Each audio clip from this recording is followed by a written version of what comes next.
శాంతి 6/11/2024 మధురమైన పిల్లలు, బాబా దృష్టి హద్దు మరియు అనంతం నుండి కూడా అతీతంగా వెళ్తుంది. మీరు కూడా హద్దు సత్యుగం, అనంతం కలియుగం, వీటి నుండి అతీతంగా వెళ్ళాలి. ప్రశ్న: ఉన్నతోన్నతమైన జ్ఞానరత్నాల ధారణ ఏ పిల్లలకు బాగా జరుగుతుంది? జవాబు: ఎవరి బుద్ధియోగమైతే ఒక్క తండ్రితోనే ఉంటుందో, ఎవరైతే పవిత్రంగా అయ్యారో వారికి ఈ రత్నాల ధారణ బాగా జరుగుతుంది. ఈ జ్ఞానం కొరకు శుద్ధమైన పాత్ర కావాలి. తప్పుడు సంకల్పాలు కూడా సమాప్తమైపోవాలి. తండ్రితో యోగాన్ని జోడిస్తూ పాత్ర బంగారంగా అవ్వాలి. అప్పుడే రత్నాలు నిలవగలుగుతాయి. ఓం శాంతి. మధురాతి మధురమైన ఆత్మిక పిల్లలకు ఆత్మిక తండ్రి కూర్చుని ప్రతిరోజు అర్థం చేయిస్తారు. జ్ఞానం, భక్తి మరియు వైరాగ్యాల ఈ సృష్టి చక్రం తయారై ఉందని పిల్లలకు అర్థం చేయించడం జరిగింది. బుద్ధిలో ఈ జ్ఞానం ఉండాలి. పిల్లలైన మీరు హద్దు మరియు అనంతం నుండి అతీతంగా వెళ్ళాలి. తండ్రి అయితే హద్దు మరియు అనంతం నుండి అతీతంగా ఉన్నారు. దాని అర్థాన్ని కూడా అర్థం చేసుకోవాలి కదా. ఆత్మిక తండ్రి కూర్చుని అర్థం చేయిస్తారు. జ్ఞానం, భక్తి, ఆ తర్వాత వైరాగ్యం అన్న ఈ టాపిక్ కూడా అర్థం చేయించాలి. జ్ఞానాన్ని పగలు అంటారు. అప్పుడు కొత్త ప్రపంచం ఉంటుంది. అందులో ఈ భక్తి, అజ్ఞానం ఉండదు. అది హద్దు ప్రపంచము. ఎందుకంటే అక్కడ చాలా కొద్ది మందే ఉంటారు. ఆ తర్వాత మెల్లమెల్లగా వృద్ధి జరుగుతుంది. సగం సమయం తర్వాత భక్తి ప్రారంభమవుతుంది. అక్కడ సన్యాస ధర్మం ఉండనే ఉండదు. సన్యాసం లేక త్యాగం అక్కడ ఉండదు. ఆ తర్వాత సృష్టి వృద్ధి జరుగుతుంది. పైనుండి ఆత్మలు కిందకు వస్తూ ఉంటారు. ఇక్కడ వృద్ధి జరుగుతూ ఉంటుంది. హద్దు నుండి ప్రారంభమవుతుంది, అనంతంలోకి వెళ్తుంది. తండ్రి దృష్టి అయితే హద్దు మరియు అనంతం కూడా దాటి అతీతంగా వెళ్తుంది. హద్దులో ఎంత తక్కువ మంది పిల్లలుంటారు. ఆ తర్వాత రావణ రాజ్యంలో ఎంత వృద్ధి జరుగుతుందనేది తెలుసు. ఇప్పుడు మీరు హద్దు మరియు అనంతం నుండి కూడా అతీతంగా వెళ్ళాలి. సత్యుగంలో ఎంత చిన్న ప్రపంచం ఉంది. అక్కడ సన్యాసం లేక వైరాగ్యం మొదలైనవేవీ ఉండవు. తర్వాత ద్వాపరం నుండి మొదలుకొని ఇతర ధర్మాలు ప్రారంభమవుతాయి. సన్యాస ధర్మం కూడా ఉంటుంది. వారు ఇళ్ళు వాకిళ్లను సన్యాసిస్తారు. అందర్నీ తెలుసుకోవాలి కదా. దానిని హఠయోగం మరియు హద్దు సన్యాసం అంటారు. అక్కడ కేవలం ఇళ్ళు వాకిళ్లను వదిలి అడవుల్లోకి వెళ్తారు. ద్వాపరం నుండి భక్తి ప్రారంభమవుతుంది. అసలు అక్కడ జ్ఞానమే ఉండదు. జ్ఞానం అనగా సత్య త్రేతాయుగాలు సుఖము, భక్తి అనగా అజ్ఞానము మరియు దుఃఖము. ఇది బాగా అర్థం చేయించాల్సి ఉంటుంది. మళ్ళీ దుఃఖం మరియు సుఖం నుండి అతీతంగా వెళ్ళాలి. హద్దు మరియు అనంతం నుండి అతీతంగా వెళ్ళాలి. సముద్రం ఎంతవరకు ఉంది, ఆకాశం ఎంతవరకు ఉంది అని మనుషులు పరిశీలిస్తూ ఉంటారు కదా.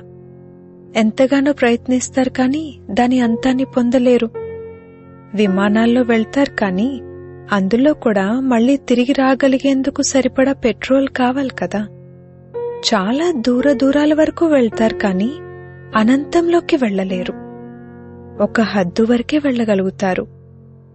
మీరైతే హద్దు మరియు అనంతం నుండి అతీతంగా వెళ్తారు. మొదట కొత్త ప్రపంచంలో హద్దు ఉంటుందని, చాలా కొద్దిమంది మనుషులే ఉంటారని, దానిని సత్యుగం అంటారని ఇప్పుడు మీరు అర్థం చేసుకోగలరు. పిల్లలైన మీకు రచన ఆది మధ్యాంతాల జ్ఞానం ఉండాలి కదా. ఈ జ్ఞానం ఇంకెవ్వరిలోనూ లేదు. మీకు అర్థం చేయించేవారు తండ్రి.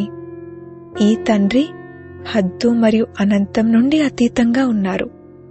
ఇంకెవ్వరూ అర్థం చేయించలేరు. వారు రచన యొక్క ఆది మధ్యాంతాల రహస్యాన్ని అర్థం చేయిస్తారు. మళ్ళీ దాని నుండి కూడా అతీతంగా వెళ్ళండి అని చెప్తారు. అక్కడైతే ఏమీ ఉండదు. ఎంత దూరం వెళ్ళినా అంతా ఆకాశమే ఆకాశము. దీనినే హద్దు మరియు అనంతం నుండి అతీతంగా వెళ్లడం అంటారు. ఎవ్వరూ దాని అంతాన్ని పొందలేరు. అది అంతం లేనిది అంటారు. అంతం లేనిది అని అనడం సహజమే, కాని అంతం అన్నదాని అర్థాన్ని కూడా అర్థం చేసుకోవాలి. ఇప్పుడు మీకు తండ్రి వివేకం ఇస్తున్నారు. తండ్రి అంటారు, నాకు హద్దు గురించి తెలుసు, అనంతం గురించి తెలుసు. ఫలానా ధర్మాలు ఫలానా సమయంలో స్థాపనయ్యాయి. దృష్టి సత్యుగ హద్దు వైపుకు వెళ్తుంది. ఆ తర్వాత కలియుగ విస్తారం వైపుకు వెళ్తుంది.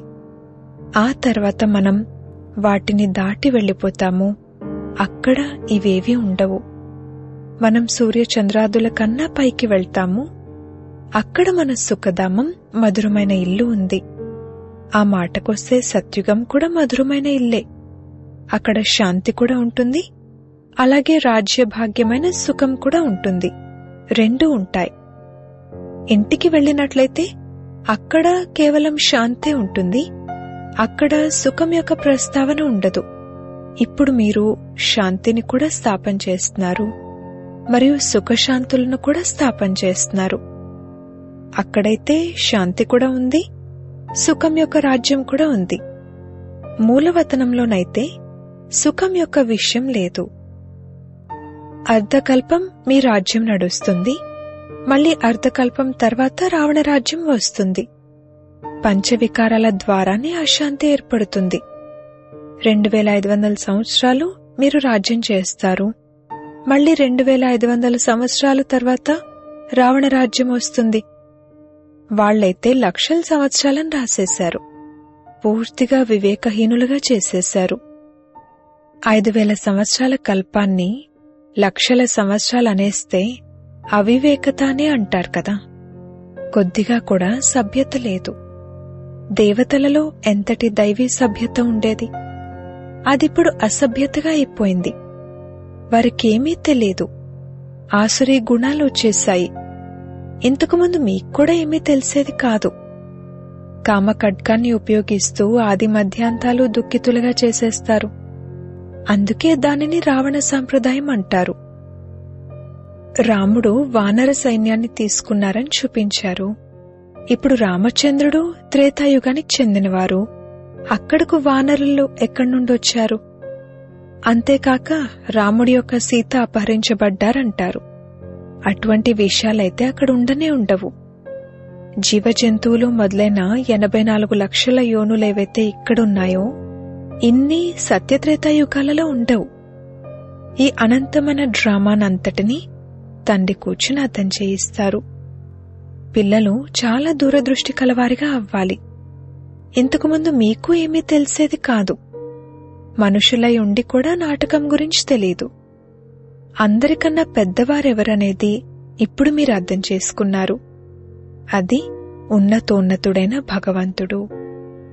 మీ నామము ఉన్నతమైనది, ధామము ఉన్నతమైనది అని శ్లోకాలు కూడా గానం చేస్తారు. ఇప్పుడివి మీ బుద్ధిలో తప్ప ఇంకెవ్వరి బుద్ధిలోనూ లేవు. మీలో కూడా నంబర్వారుగా ఉన్నారు. తండ్రి హద్దు మరియు అనంతం రెండింటి రహస్యాలను అర్థం చేయిస్తారు. వాటిపైన ఇంకేమీ లేదు. అది మీరుండే స్థానం.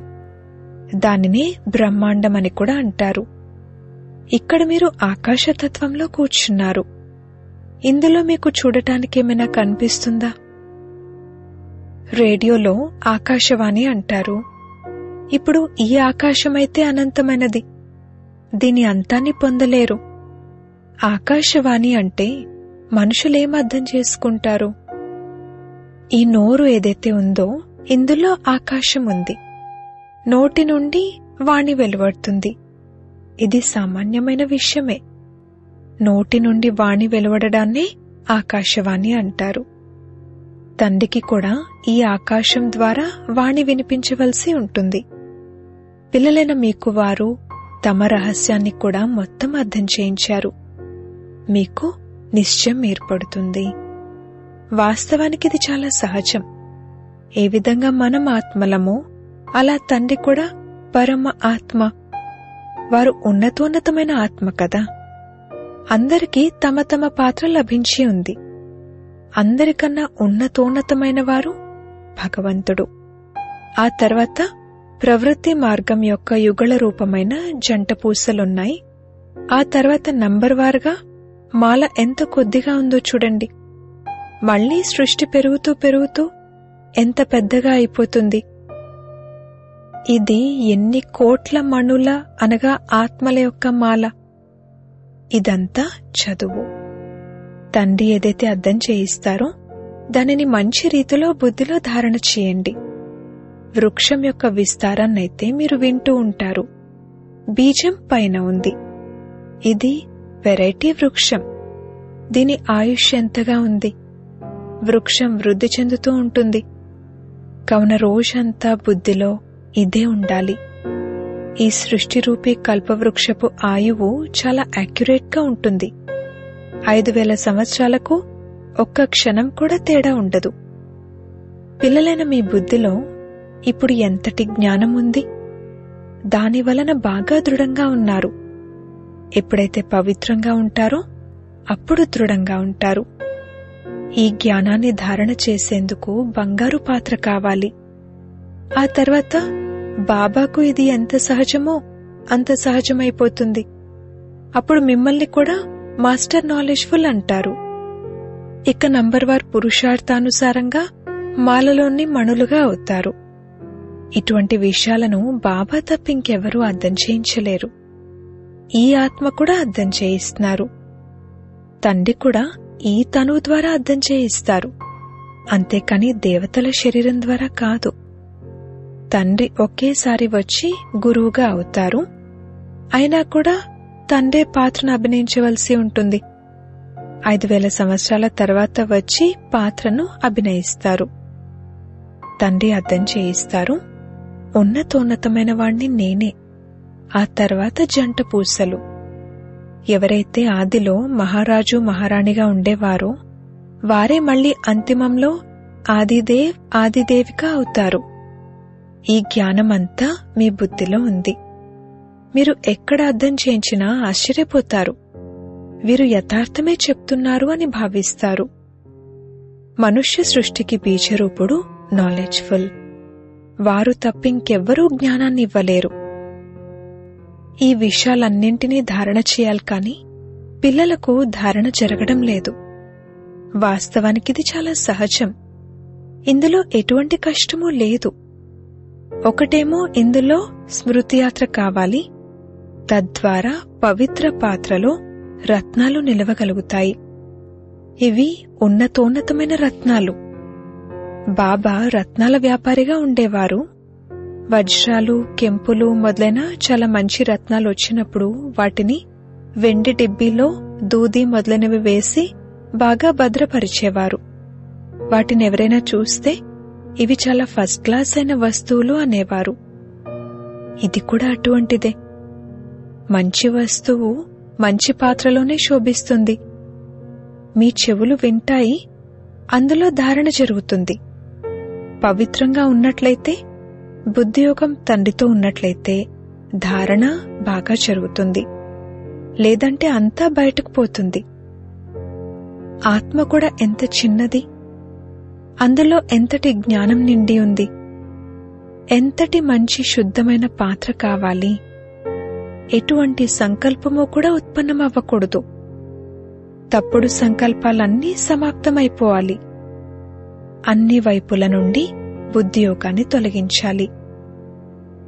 నాతో యోగాన్ని జోడిస్తూ జోడిస్తూ పాత్రను బంగారంగా చేసుకున్నట్లయితే అందులో రత్నాలు నిలవగలుగుతాయి. అప్పుడు ఇతరులకు దానం చేస్తూ ఉంటారు. భారత్ను మహాదానిగా భావించడం జరుగుతుంది. ఆ ధనాన్నైతే ఎంతో దానం చేస్తారు. కాని ఇది అవినాశీ జ్ఞానరత్నాల దానం. దేహ సహితంగా ఏవైతే ఉన్నాయో వాటన్నింటినీ వదిలి ఒక్కరితోనే బుద్ధియోగం ఉండాలి. మనమైతే ఆ తండ్రికి చెందినవారము. ఇందులోనే శ్రమ ఉంది. లక్ష్యం ఉద్దేశాన్నైతే తండ్రి తెలియజేసేస్తారు. ఇక పురుషార్థం చేయడం పిల్లల పని. అప్పుడే అంతటి ఉన్నత పదవిని పొందగలుగుతారు. ఎటువంటి తప్పుడు సంకల్పాలు వికల్పాలు రాకూడదు. తండ్రే జ్ఞానసాగరుడు, హద్దు మరియు అనంతం నుండి అతీతమైనవారు. వారు కూర్చుని అంతా అర్థం చేయిస్తారు. బాబా మమ్మల్ని చూస్తున్నారు అని మీరు భావిస్తారు, కానీ నేను హద్దు అనంతం నుండి అతీతంగా పైకి వెళ్ళిపోతాను. నేను ఉండేది కూడా అక్కడే. మీరు కూడా హద్దు మరియు అనంతం నుండి అతీతంగా వెళ్ళిపోండి. సంకల్ప వికల్పాలు ఏవి కూడా రాకూడదు. ఇందులో కష్టపడాలి. గృహస్థ వ్యవహారంలో ఉంటూ కమల పుష్ప సమానంగా అవ్వాలి.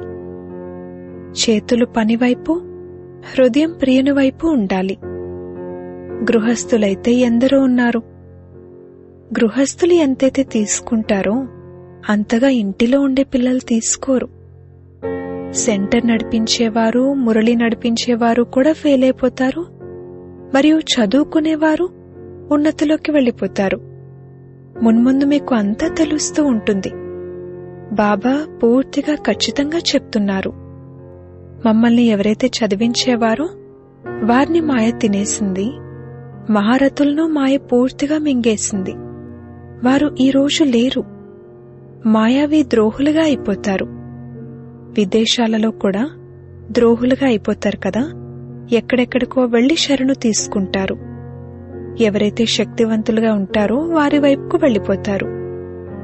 ఈ సమయంలోనైతే మృత్యు ఎదురుగా ఉంది కదా, కావున చాలా శక్తివంతుల వద్దకు వెళ్తారు. తండ్రే శక్తివంతుడు అని ఇప్పుడు మీరు అర్థం చేసుకున్నారు. తండ్రి సర్వశక్తివంతుడు. మనకు నేర్పిస్తూ నేర్పిస్తూ మొత్తం విశ్వానికి యజమానులుగా తయారు చేస్తారు. అక్కడ అంతా లభిస్తుంది. అప్రాప్తి అనే వస్తువే ఉండదు. కావున దేనిని పొందేందుకు పురుషార్థం చేయవలసిన అవసరం ఉండదు. అక్కడ మీ వద్ద లేని వస్తువు అంటూ ఉండదు. అది కూడా నంబర్వార్ పురుషార్థానుసారంగానే పదవిని పొందుతారు. తండ్రికి తప్ప ఇంకెవ్వరికీ ఈ విషయాల గురించి తెలియదు. అందరూ పూజార్లే. శంకరాచార్యులు మొదలైన పెద్ద పెద్ద వారున్నారు. బాబా వారి మహిమను కూడా వినిపిస్తారు. మొదట పవిత్రతా శక్తితో భారత్ను చాలా బాగా నిలబెట్టేందుకు నిమిత్తులవుతారు. అది కూడా సతో ప్రధానంగా ఉన్నప్పుడు నిమిత్తులవుతారు. ఇప్పుడైతే తమో ప్రధానులుగా ఉన్నారు. వారిలో శక్తి ఏముంది? ఇప్పుడు పూజారులుగా ఉన్న మీరు మళ్లీ పూజ్యులుగా అయ్యే పురుషార్థాన్ని చేస్తున్నారు. ఇప్పుడు మీ బుద్ధిలో మొత్తం జ్ఞానమంతా ఉంది. బుద్ధిలో ధారణయి ఉండాలి. మరియు మీరు అర్థం చేయిస్తూ ఉండండి. తండ్రిని కూడా స్మృతి చేయండి. తండ్రి మొత్తం వృక్షం యొక్క రహస్యాన్ని అర్థం చేయిస్తారు. పిల్లలు కూడా అలా మధురంగా అవ్వాలి. ఇది యుద్ధం కదా. మాయా తుఫాన్లు కూడా ఎన్నో వస్తాయి. అన్నీ సహనం చేయవలసి ఉంటుంది. తండ్రి స్మృతిలో ఉండడం ద్వారా తుఫాన్లన్నీ తొలగిపోతాయి. హాతం తాయి నాటకాన్ని చూపిస్తారు కదా. నోటిలో నాణం వేసుకునేవారు, దాంతో మాయ వెళ్లిపోయేది. నాణాన్ని తీయడంతోనే మాయ వచ్చేసేది. ముట్టుకుంటే ముడుచుకుపోయే మొక్క ఉంటుంది కదా, చేయి పెట్టగానే ముడుచుకుపోతుంది. మాయ చాలా చురుకైనది. ఇంత ఉన్నతమైన చదువును చదువుతూ ఉండగా కూర్చుని ఉండగానే పడేస్తుంది. అందుకే తండ్రి అర్థం చేయిస్తూ ఉంటారు. పరస్పరం సోదరులుగా భావించినట్లయితే హద్దు మరియు అనంతం నుండి అతీతంగా వెళ్ళిపోతారు. శరీరమే లేకపోతే ఇక దృష్టి ఎటువైపుకు వెళ్తుంది? అంతగా కష్టపడాలి. విని నిరుత్సాహులైపోకూడదు. కల్పకల్పము మీ పురుషార్థం నడుస్తుంది మరియు మీరు మీ భాగ్యాన్ని పొందుతారు. తండ్రి అంటారు, మీరు చదివిందంతా మర్చిపోండి. ఏదైతే ఎప్పుడూ చదవలేదో అది వినండి మరియు స్మృతి చేయండి. దానిని భక్తి మార్గం అంటారు. మీరు రాజఋషులు కదా. మీ జుట్టు తెరవబడి ఉండాలి మరియు మురళి వినిపించండి. సాధు సన్యాసులు మొదలైన వారు ఏదైతే వినిపిస్తారో అదంతా మనుషుల మురళి. ఇది అనంతమైన తండ్రి మురళి. సత్యత్రేతాయుగాలలో జ్ఞాన మురళి యొక్క అవసరమే ఉండదు. అక్కడ జ్ఞానం యొక్క అవసరం ఉండదు, అలాగే భక్తి అవసరము ఉండదు. ఈ జ్ఞానం మీకు ఈ సంగమయుగంలో లభిస్తుంది మరియు దీనిని ఇచ్చేవారు తండ్రే. అచ్చా, మధురాతి మధురమైన సిక్కిలదే పిల్లలకు మాతా పిత బాప్దాదాల ప్రియ స్మృతులు మరియు గుడ్ మార్నింగ్. ఆత్మిక పిల్లలకు ఆత్మిక తండ్రి నమస్తే. ధారణ కొరకు ముఖ్య సారము.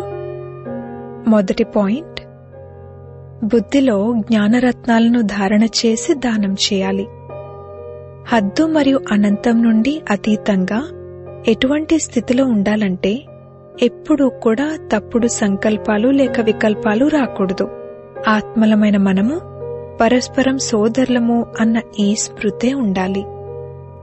రెండవ పాయింట్, మాయా తుఫాన్ల నుండి సురక్షితంగా ఉండేందుకు నోటిలో తండ్రి స్మృతి అనే నాణం వేసుకోవాలి. అన్నింటినీ సహనం చేయాలి. ముట్టుకుంటే ముడుచుకుపోయేవారిలా అవ్వకూడదు. మాయతో ఓడిపోకూడదు. వరదానము.